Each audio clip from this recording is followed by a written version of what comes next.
కర్ణాటక, ఆంధ్రప్రదేశ్, తెలంగాణ రాష్ట్రాల జీవనాడిగా పేరు పొందిన తుంగభద్ర జలాశయం 33 స్పిల్వే గేట్లను ఇవాళ ప్రారంభించనున్నారు. ఈ ప్రారంభోత్సవానికి కేంద్ర జలశక్తి మంత్రి సిఆర్ పాటిల్, ఆంధ్రప్రదేశ్, తెలంగాణ, కర్ణాటక సీఎంలు చంద్రబాబు, రేవంత్ రెడ్డి, డీకే శివకుమార్ హాజరు కానున్నారు. 18వ స్పిల్వే గేటు వద్ద ఏర్పాటు చేసిన వేదిక నుంచి గేట్లను ప్రారంభిస్తారు.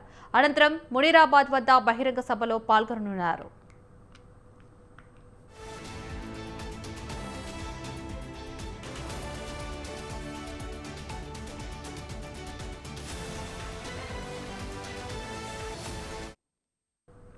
కర్ణాటక, ఆంధ్రప్రదేశ్, తెలంగాణ రాష్ట్రాల జీవనాడిగా పేరు పొందిన తుంగభద్ర జలాశయం 33 స్పిల్వే గేట్లను ఇవాళ ప్రారంభించనున్నారు. ఈ ప్రారంభోత్సవానికి కేంద్ర జలశక్తి మంత్రి సిఆర్ పాటిల్, ఆంధ్రప్రదేశ్, తెలంగాణ, కర్ణాటక సీఎంలు చంద్రబాబు, రేవంత్ రెడ్డి, డీకే శివకుమార్ హాజరు కానున్నారు. 18వ స్పిల్వే గేటు వద్ద ఏర్పాటు చేసిన వేదిక నుంచి గేట్లను ప్రారంభిస్తారు. అనంతరం మునీరాబాద్ వద్ద బహిరంగ సభలో పాల్గొననున్నారు. ఇదే అంశానికి సంబంధించి మరిన్ని అప్డేట్స్ ఫోన్ ఇన్ ద్వారా రాజమౌళి ఇన్పుట్ ఎడిటర్ రాజమౌళి అందిస్తారు. రాజమౌళి గారు చెప్పండి.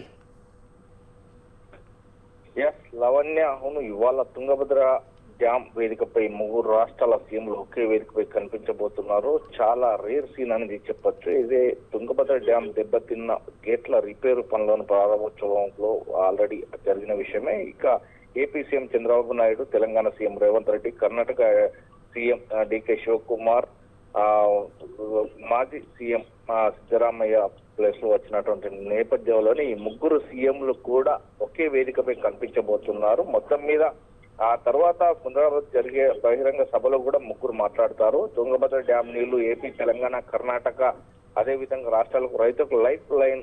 గతంలో గేట్ చైన్ తెగిపోవడం వల్ల మొత్తం మీద ఏదైతే లక్షల క్యూసెక్ నీళ్లు వృధాగా పోయాయి. ఆ నేపథ్యంలో 3 రాష్ట్రాల్లో కలిసి స్పీడ్ పెట్టారు. ఈ నేపథ్యంలో రాజకీయంగా చూస్తే 3 వేర్వేరు రాష్ట్రాలకు సంబంధించిన నేపథ్యంలో 3 రాష్ట్రాల రైతులకు ప్రాణనాడిగా ఉన్నటువంటి తుంగభద్ర డ్యామ్ సంబంధించి మాత్రం ఇక్కడ చేయబోతున్నారు. ఇవాళ తుంగభద్ర జలాశయంలో 33 స్పీడ్ లెవెల్ గేట్ల రిపేర్ పూర్తయ్యాక తొలిసారి ప్రారంభోత్సవం జరగబోతుంది.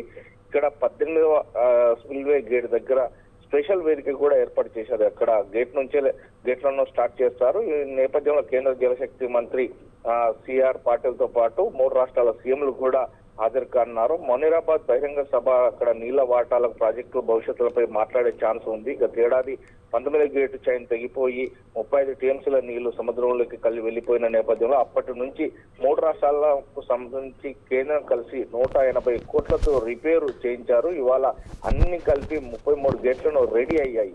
ఈ నేపథ్యం 3 రాష్ట్రాల సీఎంలు, కేంద్ర మంత్రి ఒకే వేదికపై కలిసి ఇక్కడ కృష్ణా జిల్లాలకు పంపకాలు, కొత్త ప్రాజెక్టులపై ఏదైనా కామన్ గా మా స్టార్టప్ వచ్చే అవకాశాలు ఉన్నట్టుగా కూడా తెలుస్తుంది. మొత్తం మీద 3 రాష్ట్రాలకు సంబంధించిన సీఎంలు, కేంద్ర మంత్రితో కలిసి ఈ గేట్లను ఓపెన్ చేసిన అనంతరం సభను ఉద్దేశించి మాట్లాడుతూ తమ రాజకీయ ప్రాబలాల కోసం కావచ్చు, తమ రాష్ట్ర ప్రజల కోసం కావచ్చు, ఎవరెవరు ఎంత కష్టపడుతున్నారు, తుంగభద్ర జలాశయం నుంచి ఎవరికి ఎంత వాటా వస్తుంది, అక్కడ రైతులు సురక్షంగా ఉండాలంటే ఎవరెవరు ఎన్ని నీళ్లు వాడుకోవాలనేది కూడా మాట్లాడినట్టు కూడా తెలుస్తుంది. ఏదేమైనప్పటికీ 3 రాష్ట్రాల సీఎంలు ఒకే వేదికపై ఒక ఏదైతే కేంద్ర మంత్రి జలవనరుల శాఖ మంత్రితో నేతృత్వంలో మాట్లాడుకోవడం ఇది అరుదుగా కనిపిస్తుంది. ఈ నేపథ్యంలో ఉదయం ఆంధ్రప్రదేశ్ సీఎం చంద్రబాబు నాయుడు ఉదయం 11 గంటల వరకు చేరుకుంటారు. అదేవిధంగా తెలంగాణ సీఎం రేవంత్ రెడ్డి, అదేవిధంగా కర్ణాటక సీఎం డీకే శివకుమార్ కూడా 11 గంటలకు చేరుకుంటారు. కేంద్ర జలవనరుల శక్తి మా మంత్రి నేతృత్వంలోనే ఈ 3 కూడా గేట్లను ఓపెన్ చేసి అక్కడ సభలో పాల్గొంటారని మనకు తెలుస్తుంది. Right, thank you Rajamouli.